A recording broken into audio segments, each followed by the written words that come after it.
Bismillah və salatu və selamu alə Rasulillah və alə alihi və sahbihi və mən ma'alə. İlk olaraq özümə və sizə Allahdan qorxmağı tövsiyə edirəm.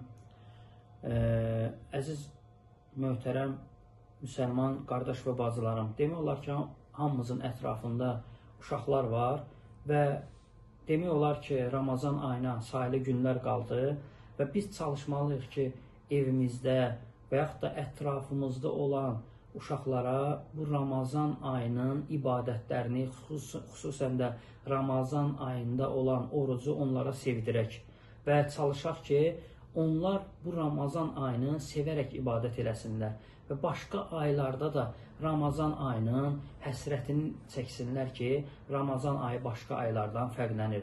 Bu Peyğəmbər sallallahu aleyhi və səlləmin yolu idi. Çünki Peyğəmbər sallallahu aleyhi və səlləm uşaqlara xüsusi olaraq diqqət ayırardı, onları əzizləyərdi. Ancaq Ramazan ayında daha çox onları əzizləyərdi, daha çox uşaqlara diqqət ayırardı. Bu da demək olar ki, Peyğəmbər sallallahu aleyhi və səlləm yolu olduğu üçün hər bir müsəlman çalışmalıdır ki, uşaqlara xüsusən də Ramazan ayında xüsusi diqqət ayırsın. Peyğəmbər sallallahu aleyhi və səlləm Ramazan ayında iftarlara uşaqları da dəvət eləyərdi və uşaqlara diqqət ayırardı ki, onlar ac qalmasınlar. Onlara həmin o orucluğu, həmin o iftarı sevdirərdi Peyğəmbər sallallahu aleyhi və səlləm. Həmçinin Peyğəmbər sallallahu aleyhi və səlləm Ramazan ayında uşaqlara daha çox səbirli davranardı. Misal üçün, uşaqlar gələrdilər məsciddə oruclu halda oynayardılar. Peyğəmbər sallallahu aleyhi və səlləm onlara baxardı, onlara təbəssüm eləyərdi və onların təbii ki, namaz vaxtı yox, adi vaxtlarda səs-küylərinə sakit durardı və onlara mane olmazdı, onların oynamaqlarına icazə verərdi. Və həmçinin Peyğəmbər sallallahu aleyhi və səlləm Ramazan ayında uşaqlara başqa aylara nisbətən daha çox xoş sözlər deyərdi və onlara bacardığı qədər hədiyyələr verərdi. Həmçinin Peyğəmbər sallallahu aleyhi və səlləm uşaqlara ibadətləri, oruc tutmağı təşviq eləyərdi, sevdirərdi. Peyğəmbər sallallahu aleyhi və səlləmin yolu ibadətləri qorxu ilə yox, sevgi ilə aşılamaq idi. Ona görə də Peyğəmbər sallallahu aleyhi və səlləm uşaqlara ibadətləri sevdirərək əməl etdirərdi. Qorxu ilə yox, sevdirərək. Ona görə hər bir müsəlman çalışmalıdır ki, ibadətin hər bir növünü ailəsində, ətrafında uşaqlara sevdirsin. Uşaqlara sevdirdikdə, uşaqlar özləri bu ibadəti sevərək yerinə yetirir və o ibadətlərə bağlı olurlar. Misal üçün, bu günlərin bəzi insanlar çıxır, deyirlər ki, bəzi müsəlman ailələr uşaqlarına hicabı məcbur eləyirlər. Əslində, İslamı düzgün yaşayan ailələrdən olan uşaqlar görürsən ki, hicabı özləri sevərək bağlayırlar. Yəni, ata-anaları onlara məcbur eləmir. Yəni, əslində bu yol düzgün yoldur. Yəni, onlara məcbur eləmsən, əksinə elə təbliğat aparasan ki, uşaqlar özləri o ibadətləri sevirlər. Başı bağlamaqdır, orucdur və s. Özləri sevirlər və özləri o ibadəti eləməyə can atırlar. Və bu da Peyğəmbər sallallahu aleyhi və səlləmin yolu idi. Misal üçün, mənim evimdə olan qızım hələ onun yaşı hicab bağlamağa düşməsə belə, özü təkidlə dedi ki, mən hicab bağlayacağım və hicaba keçəcəyəm. Hətta biz ona deyəndə ki, artıq sənin yaşın hələ hicaba düşməyib, sən əslində hicab taxmasan da olar, o özü dedi ki, yox. Yəni, mən artıq özüm hicaba keçmək istəyirəm və özü təkid elədi və özü də hicaba keçdi. Və ona görə də hər bir müsəlman çalışmalıdır ki, ibadətləri uşaqlara elə sevdirsin ki, uşaqlar özləri onu istəyərək əməl eləsinlər. Peyğəmbər sallallahu aleyhi və səlləmin vəfatından sonra da Raşidi xəlifələrin dövründə də xəlifələr və xəlifələr, həmçinin müsəlmanlar uşaqlara Ramazan ayında xüsusi diqqət ayırardılar. Elə çalışardılar, elə eləsinlər ki, uşaqlar bu Ramazan ayını sevərək keçirsinlər. Məsəl üçün, Peyğəmbər sallallahu aleyhi və səlləm ölümündən sonra da Ömər radiyallahu anh xəlifə olduqda uşaqlar üçün hədiyyələr verərdi. Xüsusən də yundan hədiyyələr hazırladardı və oruç tutan uşaqlara gələrdilər, iftar vaxtı onlara hədiyyələri təqdim eləyərdi və onlar üçün süfrələr açardılar. Həmçinin Ömər radiyallahu anhu Ramazan ayında məscidi işıqlandırmışdı. Uşaqlar sevinərək gələrdilər və həmin o məscidin işıqlarını görərdilər və bacardıqları qədər ibadət eləyərdilər.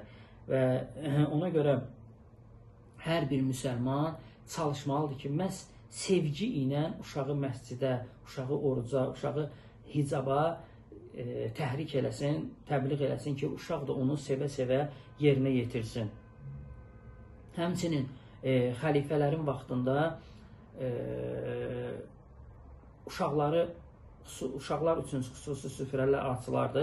Uşaqlar gələrdilər və o təamlardan, orada olan yeməklərdən yeyərdilər və oynayardılar. Onlara şərait yaradırdılar ki, oynasınlar. Həmçinin Əli radiyallahu anhu xəlifə olduqda Kufədə həddindən artıq böyük süfrələr açdırardı. Ora xüsusən uşaqları, yoxsulları, kimsəsizləri dəvət eləyərdi və onların iftar açmasına, onların ac qalmamasına səbəb olardı. Bu adət ənənə demək olar ki, bütün xəlifələr dövründə şamil olunardı. Hətta Raşidi xəlifələrdən sonra gələn Əməvi xəlifələrin dövründə də bu adət ənənələr yaşadı. Ramazan ayı üçün Əməvi xəlifələrin vaxtında xəlifələrin göstərişi ilə xüsusi fond yaradılmışdı və orada kimsəsiz uşaqlar, yetim uşaqlar, kasıb uşaqlar hamısı qeydiyyata alınmışdı. Ramazan ayında həmin o fonddan onlar üçün yeməklər, onlar üçün paltarlar və maddi yardımlar onlardır. O uşaqlar da həmin o ayı xüsusən gözləyərdilər ki, həmin ay gəlsin ki, onlar sevinsinlər, yeni paltar geyinsinlər, onlara pul verilsin, onlara həmçinin yəni yardım olunsun, onlar həmçinin iftar süfrələrinə dəvət olunsunlar, əylənsinlər və xəlifə tərəfindən də uşaqlar üçün xüsusi paylar hazırlanırdı və uşaqlar həmin payı sevinərək qəbul edirdilər. Həmçinin məscidlərdə Quran dərsləri keçirilərdi və Quran oxumaq öyrənən şəxslərə böyük hədiyyələr verərdilər. Bu adət, bu gözəl adət ənənə Abbasi xəlifələrinin dövründə də davam elədi. Hətta Abbasi xəlifələrin dövründə Bağdadda böyük bir süfrələr açılardı. Həmin o süfrələrdə yenə kasıb uşaqlar, kimsəsiz uşaqlar və yaxud da imkanı zəif olan böyük adamlar da dəvət olunardılar. Uşaqlar üçün xüsusi bahalı şirniyyatlar hazırlanardı və onlar uşaqlara xəlifə tərəfindən dağıdılardı, xəlifə tərəfindən verilərdi. İftar vaxtı xəlifənin hazırladığı xüsusi yerlər var idi ki, ora kasıblar, yoxsullar, imkansızlar gələrdilər, iftar eləyərdilər və həmçinin həmin o yerdə uşaqlar üçün yerlər var idi. Uşaqlar da iftar elədikdən sonra onlara xüsusi torba verilərdi. Həmin torbada şirniyyatlar olardı, gümüş pullar olardı və geyim və yaxud da başqa hədiyyələr olardı və uşaqlar həmin o süfrədən sevinərək qalxardılar. Həmçinin həmin o süfrələrdə uşaqları ayırardılar. Yəni böyüklər ayrı oturardı, uşaqlar ayrı oturardı. Səbəbi də o idi ki, uşaqlara gələn yeməklər daha bol olardı. Daha çeşidlər, növləri çox olardı, daha bol olardı ki, uşaqlar daha çox sevinsinlər. Həmçinin Abbasi xəlifəsinin dövründə artıq məktəblərdə Ramazan ayı tətil ayı olaraq elan edildi. Ramazan ayı boyunda uşaqlar dərsə getmirdilər ki, onlar da rahat ibadət eləyə bilsinlər, orucluq onlar üçün çətin olmasın, məscidə rahat gəlib orada həm Quran öyrənsinlər, həm namazlarını rahat qıla bilsinlər. Həmçinin Abbasi dövründə Ramazan ayında uşaqlara xüsusi olaraq fənərlər verilərdi. Uşaqlar gecələr həmin o fənərlərlə çıxardılar, küçələri işıqlandırardılar, şeir deyərdilər, Quran oxuyardılar uca səslə və cəmaatı belə əyləndirərdilər, özləri də əylənərdi. Bu gözəl adət-ənənə Osmanlı xilafətinin dönəminə qədər gəlib çatmışdı. Osmanlı xəlifələrinin vaxtında da bu adət-ənənələri daha da genişləndirdilər. Demək olar ki, Ramazan ayı daxil olduqda böyük plakatlar, iki minarə arasında böyük plakatlar açardılar və həmin o plakatlarda xoş gəlmisən Ramazan, Ramazan ayı başqa bütün ayların sultanıdır və yaxud da Əlvida Ramazan, Lə iləhə illallah belə sözlər yazaraq uşaqların fikirlərini həmin o plakatlara, həmin o gözəl gözəl o vasitələrə yönləndirərlər və uşaqlar bundan həzz alardılar, sevinərdilər. Həmçinin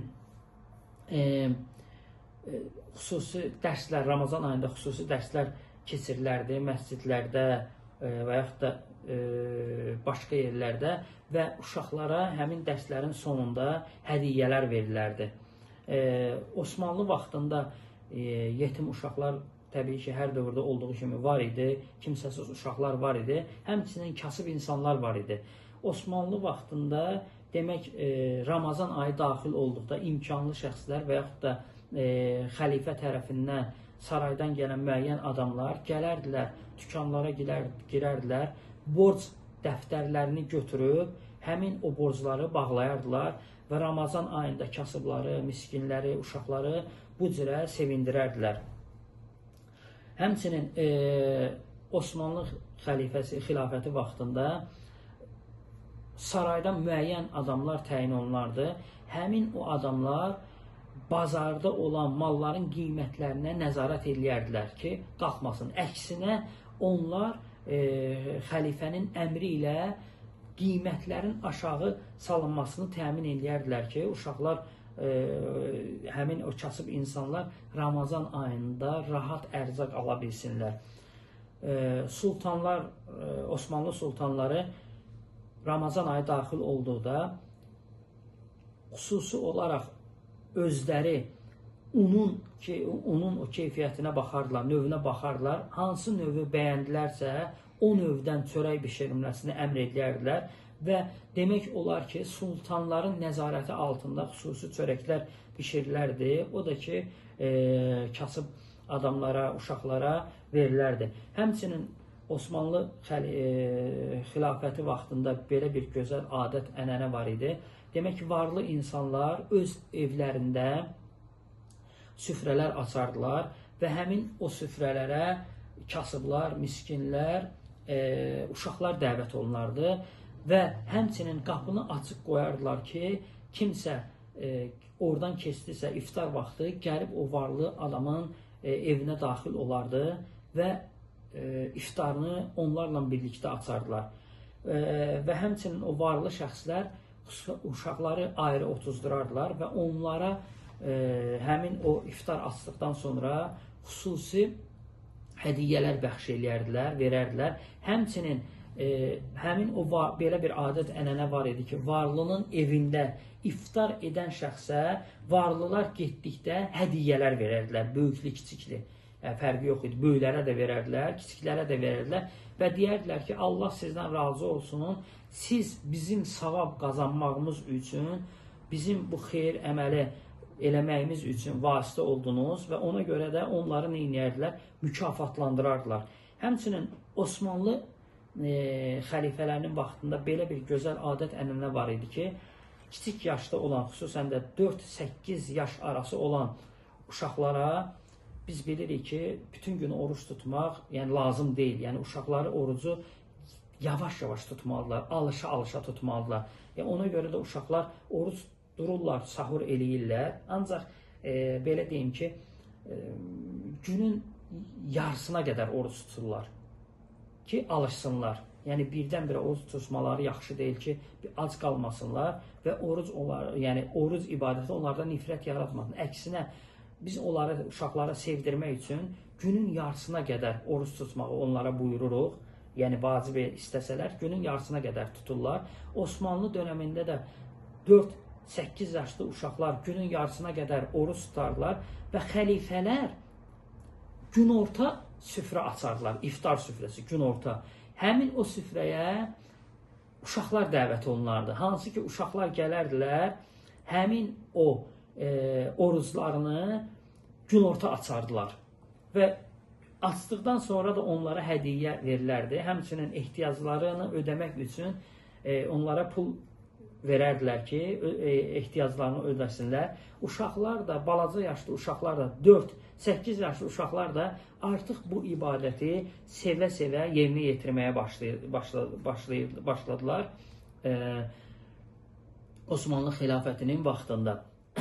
Həmçinin işə namazından sonra axşamlar və yaxud da sübhə yaxın uşaqlara xüsusi olaraq fanarlar verilmişdi. Uşaqlar çıxırdılar, fanarlarla küçələri işıqlandırırdılar və onlara dəf, nağara kimi alətlər verilmişdi ki, onlar bu adətlərlə şeirlər deyirdilər, Quran və yaxud da Quran oxuyardılar və cəmaatı belə əyləndirərdilər. Bu da onlara Ramazanı xüsusi olaraq sevdirərdi. Ona görə hər bir müsəlman evində, ətrafında çalışmalıdır ki, uşaqlara bu Ramazan ayını, bu ibadəti hər bir vasitələrlə, halal olan hər bir vasitələrlə sevdirsin və elə eləsin ki, onların yaddaşında bu xüsusi olaraq qalsın. Misal üçün, evi bəzəsin, cürbəcür vasitələrlə bəzəsin, fikirləşsin, onlara xüsusi əyləncələr, Ramazan ayı boyunca onlara xüsusi əyləncələrlə əyləndirsinlər və s. Yəni, bu da dində bəyənilən əməllərdəndir. Düzdür, bu barədə Lejnənin də fətvası var. Yəni, Lejnə odur ki, alimlər toplumunun yığışıb bir yerdə verdiyi fətva var ki, yəni, müəyyən şərtlər daxilində evi də bəzəyə bilərsən və Ramazanı xüsusi olaraq uşaqlar üçün başqa səbəblərlə sevindirə bilərsən. Birincisi, bu nə olmalıdır? Bu, həmin o evi bəzəmək və yaxud da başqa adətlər dindən hesab edilməməlidir. Yəni, bu bir adətdir, uşaqları sevindirmək üçün. Yəni, biz bunu edirik ki, uşaqlar sevinsin. Yəni, bu dinin bizə buyurduğu bir əməl deyil. Sadəcə olaraq uşaqlar sevinsinlər deyinə biz bu əməli eləyirik ki, uşaqlar bu Ramazan ayını xüsusi olaraq yaddaşlarında həkk olunsun və sevsinlər və başqa aylarda da bunu həsrətlə gözləsinlər. Birincisi dediyimiz kimi, bunu dindən hesab eləmirik. İkincisi, israfa yol vermirik. Yəni, həddindən artıq fantastik məbləğlər xərcləyərək evi bəzəmək və yaxud da başqa vasitələrlə əl atmırıq. Müəyyən çərçivədə, yəni israf eləmədən uşaqları sevindirmək üçün vasitələrdən istifadə edirik. Üçüncüsü, kafirlərə oxşamamalıyıq. Yəni, evi bəzədikdə və yaxud da uşaqları sevindirdikdə, yəni kafirlərə oxşayacaq, onlara xas olan şeylərdən istifadə eləməməliyik. Dördüncüsü də ki, canlı təsvirlər olmamalıdır.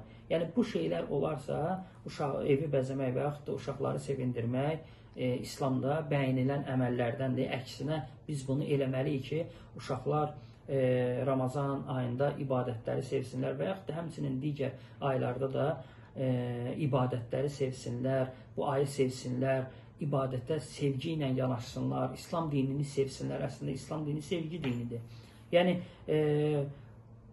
hər bir müsəlman çalışmalıdır ki, evində uşağının elmli olmasına diqqət versin, diqqət eləsin. Bu, həm dünyavi elmə, həmçinin də dini elmə aiddir. Yəni, həm uşaq çalışmalıdır ki, dərslərini də yaxşı oxusun, uşaq çalışmalıdır ki, dinini də yaxşı öyrənsin ki, həm dində, həm də ki, dünyada qabağı gedənlərdən olsun.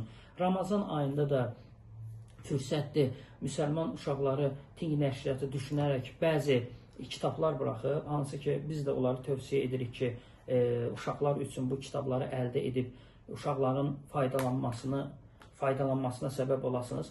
Bu kitablardan biri Quran Hüsnü Xətdir. Bu nədir? Burada cüz-əmmə var, Quranın sonuncu cüzüdür və burada uşaq Quran surələrini özü yazaraq, burada bu yazıların üstündən özü yazaraq gedərək onun yaddaşına həkk olur və həmçinin əzbərləməsi üçün böyük bir səbəbdir. çox sevilən kitablardandır. Həmçinin burada Ramazan gündəliyi var. Ramazan gündəliyi çox maraqlı bir kitabdır. 3 ya 4 tirajı çıxıb bunun artıq. Demək necədir? Hər gün uşaq, hər gün üçün xüsusi burada səhifə var. Etdiyi əməlləri burada qeyd eləyir, dinimizi öyrənir, hərfləri öyrənir, tapmaca var və bu cürə faydalı həm əylənərək, həm də öyrənir. Həmçinin dua və zikirlər var. Qədir gecəsində və yaxud da Ramazanın axır 10 günündə və yaxud da əvvəlki günlərində də bu duaları rahatca eləyə bilər. Bu Qədir gecəsini və yaxud da axır 10 günü hər bir uşaq da, həmçinin böyük də, yəni bu ayı, bu günləri necə keçirməyi burada əks olunur və uşaqlar da bunu oxuyaraq rahat dualar eləyə bilirlər. Həmçinin Ramazan və Qurban bayramı üçün bu kitabda qaydalar var. Əylənərək hekayələr vasitəsilə uşaqlar onun ədəblərini öyrənirlər və hekayə vasitəsilə dini ədəbləri burada öyrənirlər. Ramazanla bağlı, həmçinin Qurbanla bağlı çox maraqlı bir kitabdır, tövsiyə edirəm. Lap balaca uşaqlar üçün də belə bir boyama kitabı var. Uşaqlar boyayaraq, yəni uşaqlar bunları boyayaraq artıq Ramazan ayında həm əylənirlər, həm də ki artıq onların beyinlərinə bu gözəl ibadətlər barədə məlumatlar demək olar ki daxil olur. Çalışın, bu və fərqi yoxdur. Ting nəşriyyatının kitabları olur və yaxud da başqa nəşriyyatın kitabları olsun, alın, uşaqları faydalandırın. Ancaq Ting nəşriyyatını nəyə görə qeyd elədik? Çünki uşaqlar üçün bunların kitabı həddindən artıq boldur və demək olar ki, əksəriyyəti də ədəb yönümlüdür. Yəni uşaqların gözəl tərbiyə alması üçün, həm dini, həm dünyavi düzgün istiqamətləndirməsi üçün kitabları həddindən artıq çoxdur və hər bir müsəlman çalışsın ki, bu Ramazan ayını uşaqları üçün fikirləşsin ki, uşaqlar bu Ramazan ayını necə keçirə bilər, necə faydalı olsun və onların beynində necə həkk olsun ki, Ramazan ayını, yəni uşaqlar bu Ramazan ayı çıxdıqdan sonra da sevərək, yəni onu həsrətlə gözləsinlər ki, həmin bu Ramazan ayı gəlsəydi, biz ibadətlərimizi daha da artırardıq, biz bu ibadətləri yerinə yetirərdik, oruç tutardıq və yaxud da əlavə namazlar qılardıq. Çalışın uşaqlarınızı İslam tərbiyəsi üzrə istiqamətləndirin və ən gözəl tərbiyəni Peyğəmbər sallallahu aleyhi və səlləm bizə bildirmişdi. Ən gözəl yol məhz Peyğəmbər sallallahu aleyhi və səlləmin yoludur. Allahın yolundan başqa bir yol demək olar ki, ideal bir yol yoxdur və biz də Allah Subhanahu taala'dan istəyirik ki, bizim evladlarımızı, ətrafımızda olan müsəlman uşaqları gözəl tərbiyə üzərində yetişməyə müvəffəq eləsin, onları bu Ramazan ayında ibadətləri sevdirənlərdən eləsin və Allah Subhanahu taala'dan istəyirəm ki, bizi bu Ramazan ayında ibadətlərə müvəffəq eləsin və Ramazan bitdikdən sonra da bizim günahlarımızı bağışlayanlardan eləsin. Və sallallahu alə nəbiyyinə Muhammed və alə alihi və sahbihi əcməin.